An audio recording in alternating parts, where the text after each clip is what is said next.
अस्सलाम वालेकुम स्टूडेंट्स। कल जो हमारा टॉपिक था वो हमारा डीएनए का मॉडल था और उसमें हमने पढ़ा था कि किस तरीके से डीएनए जो है वो कंसिस्ट करता है पॉलीन्यूक्लियोटाइड्स पे। और ये पॉलीन्यूक्लियोटाइड्स के 2 स्ट्रैंड होते हैं जो एक दूसरे के गिर्द जो होते हैं वो क्या होते हैं, ट्विस्ट किए होते हैं, फोल्डिंग उन्होंने बनाई होती है, एक दूसरे के गिर्द लिपटे होते हैं। और अगर एक स्ट्रैंड के हमें उसके न्यूक्लियोटाइड्स का पता है तो ऑटोमेटिकली हमें उसके दूसरे स्ट्रैंड के न्यूक्लियोटाइड्स का पता चल जाता है, क्योंकि हमने देखा था कि उसकी नाइट्रोजन बेसिस की जो पेयरिंग थी एडानिन की थायमीन के साथ बनती है और गवानीन के साइटोसिन। आज जो हमने पढ़ना है वो रिप्लिकेशन ऑफ डीएनए है। Open your books, page 95। अब ये है कि इसमें हमने डीएनए रिप्लिकेशन कहते हैं डबल होना क्रोमोसोम, यानी कि वो किस तरीके से डीएनए का स्ट्रैंड जो होता है वो करता है। अब ये कि जब हमने सेल साइकिल 9th क्लास में पढ़ा था तो हमने पढ़ा था कि सेल डिवाइड होने से पहले इट्स डीएनए जो है वो क्या करता है, अपने आप को डिप्लिकेट करता है, यानी कि रिप्लिकेट करता है, डबल करता है। It is done to make the copies of the chromatids of chromosomes. और ये इसलिए होता है ताकि उसकी जो है क्रोमोसोम जो कि हमने पढ़ा था कि क्रोमैटिड्स पे किस तरीके से वो उसके जो सेगमेंट्स थे उसको नाम क्रोमैटिड्स का नाम दिया था, ताकि एग्जैक्ट कॉपी जो है क्रोमोसोम्स की क्रोमैटिड्स की क्या हो, वो रिप्लिकेट हो। डीएनए डबल हेलिक्स अनवोन्ड डीएनए का जो डबल हेलिक्स होता है, जो 2 स्ट्रैंड जो एक दूसरे के ग्रिड ट्विस्टेड होते हैं वो क्या होते हैं, अनवोन्ड होते हैं, यानी कि उनके दरमियान जो है जो बल्ब सा होता है जो वो एक दूसरे के ट्विस्ट होती हैं वो खुल जाते हैं उसका। And the 2 strands are separated much like the 2 side of the zipper. और कहते हैं वो 2 स्ट्रैंड जो हैं वो एक दूसरे के साथ सेपरेट हो जाते हैं। जैसे हम फॉर एग्जांपल जिप हो और जिप को हम नीचे से ऊपर की तरफ खोलते हैं तो उसके दोनों स्ट्रैंड जो होते हैं वो क्या हो जाते हैं, एक दूसरे से अलहदा हो जाते हैं। इसी तरह से डीएनए के जो 2 स्ट्रैंड्स होते हैं जो एक दूसरे के गेट ट्विस्ट किए होते हैं वो अपने आप को क्या कर लेते हैं, अनवोन्ड करते हैं।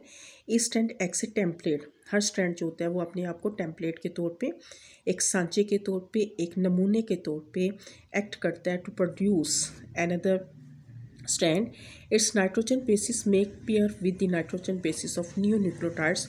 और उसकी जो नाइट्रोजन बेसिस जो होती हैं वो अपना पेयर बना लेती हैं नए न्यूक्लियोटाइड से। इन दिस वे, इस तरीके से जो होता है both template strand make new polynucleotide strands in front of them.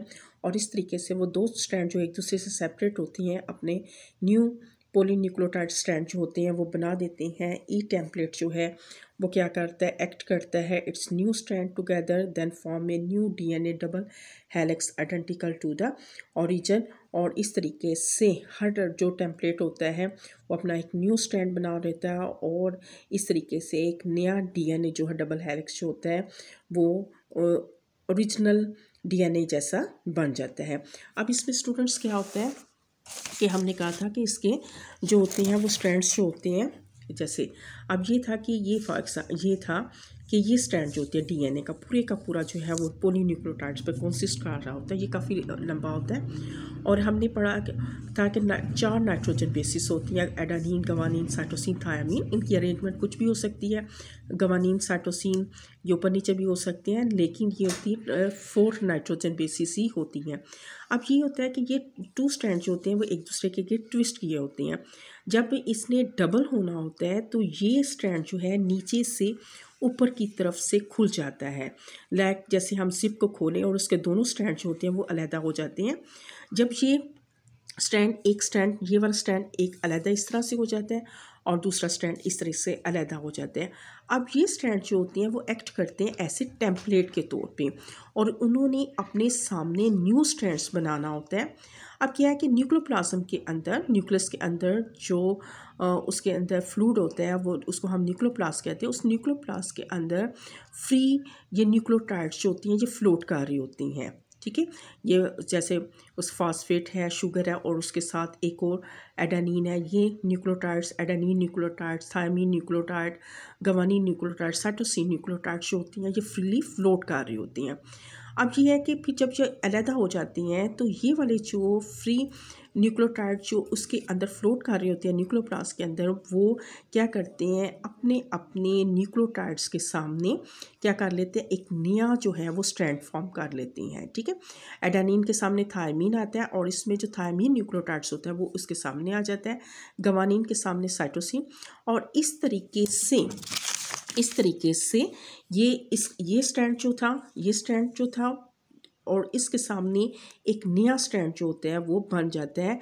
और इस तरीके से ये ओल्ड स्ट्रैंड होता है और ये न्यूक्लियोटाइड स्ट्रैंड्स ये एक एक्ट करता है ऐसे टेम्पलेट के तौर पे, और इस तरीके से न्यू न्यूक्लियोटाइड इसके सामने बन जाता है। दूसरा ये स्ट्रैंड जो अपने आप को अलहदा करता है ये अलहदा होता है, इसके सामने नया स्ट्रैंड जो होता है वो बन जाता है। और इस तरीके से डीएनए जो होता है वो अपने आप को क्या कर लेता है, डबल कर लेता है। कि जैसे हमने कि सेल के अंदर हमने कहा था कि सेल जो है न्यूक्लियस है, तो आपने पढ़ा था कि न्यूक्लियस जो है उसके हम अंदर ऐसे क्रोमोसोम जो होते हैं वो इस तरह से अपने कर होती हैं।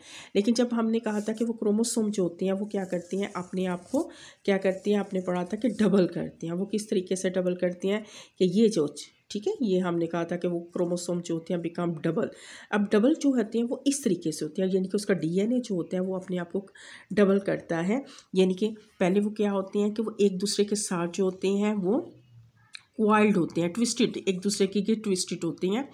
और जब इसने डीएनए ने डबल होना होता है तो ये स्ट्रैंड जो होते हैं वो एक दूसरे से अलहदा हो जाते हैं। जब ये अलहदा हो जाती हैं तो न्यूक्लियोप्लाज्म के अंदर फ्री न्यूक्लियोटाइड्स जो होती हैं वो फ्लोट कर रही होती हैं। और इस तरह के से ये पुरानी जो इसके स्ट्रैंड होती हैं वो टेम्पलेट के तौर पे एक्ट करती हैं और उनके सामने बिल्कुल एग्जैक्ट जो है वो उसका नया स्ट्रैंड जो होता है न्यूक्लियोटाइड्स का वो जो है वो बन जाता है। और इस तरीके से ये डीएनए जो है वो अपने आप को डबल करता है। और उस स्ट्रैंड के अंदर एक ओल्ड स्ट्रैंड होता है और दूसरा न्यू स्ट्रैंड होता है, और ये ओल्ड था ये न्यू था। और इस तरीके से क्रोमोसोम जो होते हैं वो डीएनए जो है वो अपने आप को डुप्लीकेट करता है। स्टूडेंट्स, अब अगर हम देखें यहाँ पे तो यहाँ पे जो इसने एग्जांपल दी हुई है वो इस तरीके से डबल हेलिक्स इज़ अनवोन। ठीक है, ये अपने आप के बाल जो होते हैं उसके उतर जाती हैं, वो एक दूसरे से सेपरेट हो जाती हैं। और न्यू न्यूक्लियोटाइड्स जो होती हैं वो न्यू न्यूक्लियोटाइड्स उसके सामने जो है वो अपना स्टैंड बना देते हैं। और इस तरीके से एक ओल्ड होता है और एक जो है उसके साथ न्यू आ जाता है। ये ओल्ड है ये न्यू है, ये ओल्ड है ये न्यू है। और इस तरीके से टेम्पलेट स्ट्रैंड्स के सामने बिल्कुल न्यू स्ट्रैंड्स बन जाती हैं। और इस तरह से डीएनए जो है वो अपने आप को डबल करते हैं। स्टूडेंट्स, कल इंशाल्लाह ताला हम ये पढ़ेंगे how does the DNA of chromosome work. कल करेंगे इसके बारे में। आपने इसको अच्छी तरीके से लर्न करना है और इसकी डायग्राम बनाने की भी ट्राई करनी है। ओके, अल्लाह हाफिज़।